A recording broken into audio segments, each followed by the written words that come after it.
Didn't I tell you guys that Jimmy Butler was going to duck that smoke? But I bet if it was dominoes, he would have been there. I bet if it was to put on another wig, he would have been there. I bet you if it was to open up another coffee shop, he would have been twerking for that too. And that's what I mean. I understand that they're playing a lot of games and they're older, but you were talking a lot of smack about Miami. This is the game that we all wanted to see, especially if you're a basketball fan. Come on, bro. You're supposed to make yourself available. And he ducked that smoke.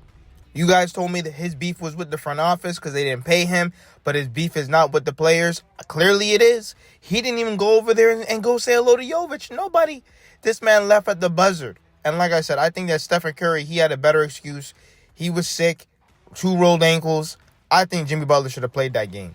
There's a lot of people asking about how will Tyler Herro fit in this new offense. If you guys really watched him in college, this is how he played. He was not dribbling the air out of the ball in college. He played in a quick and fast offense in Kentucky, which he said that. He's always played fast. He only played slower when he came to Miami. So Stephen Jones Jr. and Zach Lowe on how Tyler Herro will fit with the Miami Heat's new offense. He should fit well. I think Miami overall will need his scoring and ability to drive. As much as I love what Miami does, it feels like a lot of you need Davion Mitchell and Jaime to do this. The fact that they're having success with it early should make it easier for Tyler Herro to buy into it. And of course, I love what Drew Smith, Pella, Jaime, Davion, they're all playing well. But of course, you still want your best players. You still want the guys making all the money on the court. And I think that Tyler Herro will also be able to help us in the half court. This fast-paced offense is great. However, you still need half-court offense. I think you also need to get Ware involved a lot more. Yes, we've gotten away from the pick and roll, but you still got to find him in transition to dunk that basketball.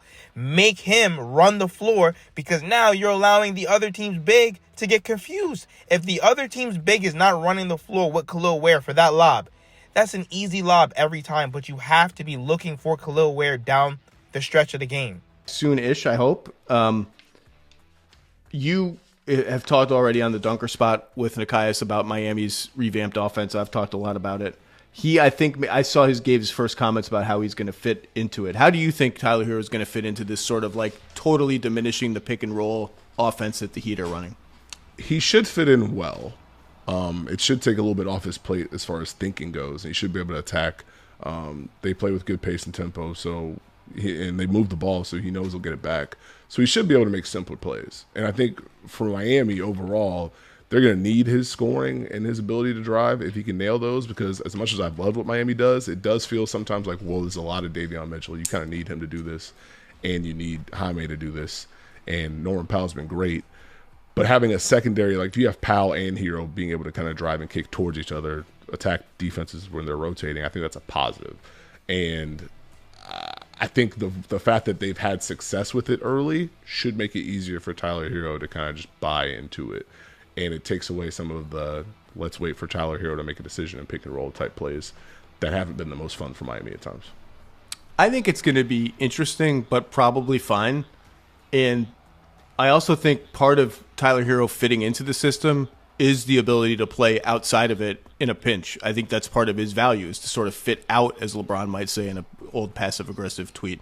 And have you guys been watching what Kel'el Ware has been doing? Kel'el Ware's last 6 games, 16 rebounds, 14 rebounds, 10, 13, 20, and 12. This is what I mean by I will not accept Kel'el Ware to play soft, because now, you guys see what he can do. Kel'el Ware over the last 5 games, 13.4 points per game, 14.6 rebounds per game, and 1.6 blocks per game. He has been phenomenal. And the fact that he's so young and he's only going to get better, I just need the Miami Heat to get another backup big. Obviously, the goal was for Bam to play power forward. He does not want to play center, and we can't just forget about that. I want to see Bam and Kel'el Ware next to each other. The rebounding and the defense will only improve. Of course, it looks a little, clunky and whatnot, but when have we ever really seen this team healthy for more than 10 games with everybody on the court? We still don't have Tyler Herro. And I'm sure when Tyler Herro gets back, it's going to take a small adjustment, but I'm willing to accept that. But what Kel'el Ware is doing right now is phenomenal. I understand we're hard on him. Spo's always on his helmet, but it's for a reason. This man could legitimately be a top 5 big man in the NBA going forward. He's young. He still has to put on some size. He still has a lot of work to do. But the potential, the talent, the drive, the fire, and he's willing to learn, and that's the biggest thing for me. Plus, why is nobody talking about what Davion Mitchell is doing? The Miami Heat are leading the NBA in assists with 30.4 assists per game. Davion Mitchell leads all point guards in assist-to-turnover ratio with 7.6 assists per game on 1.7 turnovers. This is insane. The fact that Davion Mitchell was known as only like a defensive-minded guy, the fact that he's improved offensively, he's assisting left and right. Like, Davion Mitchell, as well as playing elite point-of-attack defense with Drew Smith. Same thing with Drew Smith. He's not getting his flowers. He really does remind me of Mario Chalmers in terms of you could put Drew Smith out there with any lineup and he's not going to make any mistakes. Same thing with Davion. Davion has been phenomenal. Phenomenal. He was a great addition to this team. We finally have the point-of-attack defense that we've always wanted, and he's giving us offensive, and he's also giving us these assists. Once again, nobody's talking about what Davion Mitchell is doing for this Miami Heat team enough. And don't say I didn't warn you. Once again, Miami Heat fans, don't say I didn't warn you. Kasparas Giannis is nothing to play with.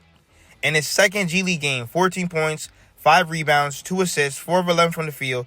He's only 19 and will keep improving with each game. I'm telling you right now, I know people are trying to rave about his turnovers. I'm not worried about that. He's a point guard. He's 19 years old. I want him to be in the G League and make those mistakes. But what he's doing, if you're watching him, especially defensively, a 6'5" defensive-minded point guard, and like I said, bro, the playmaking, and his offense hasn't really even clicked yet. To me, like I said, he reminds me of a bigger Goran Dragic. 6'5", defensive-minded, playmaking point guard. This is exactly what the Miami Heat need, especially going into next season. I want him to start next to Tyler Herro. I want to see Tyler Herro, Jonas, Wiggins, Bam, and Ware. That's what I really want to see. And maybe, hopefully, depending on what Nico got going on, maybe even Nico, Bam, and Ware. Who knows? But like I said, this Miami Heat team, the future's set. With Kel'el Ware. And like I said, phenomenal. Hopefully, Jovic can get his act together. I don't understand what he's doing. Jaime has been great.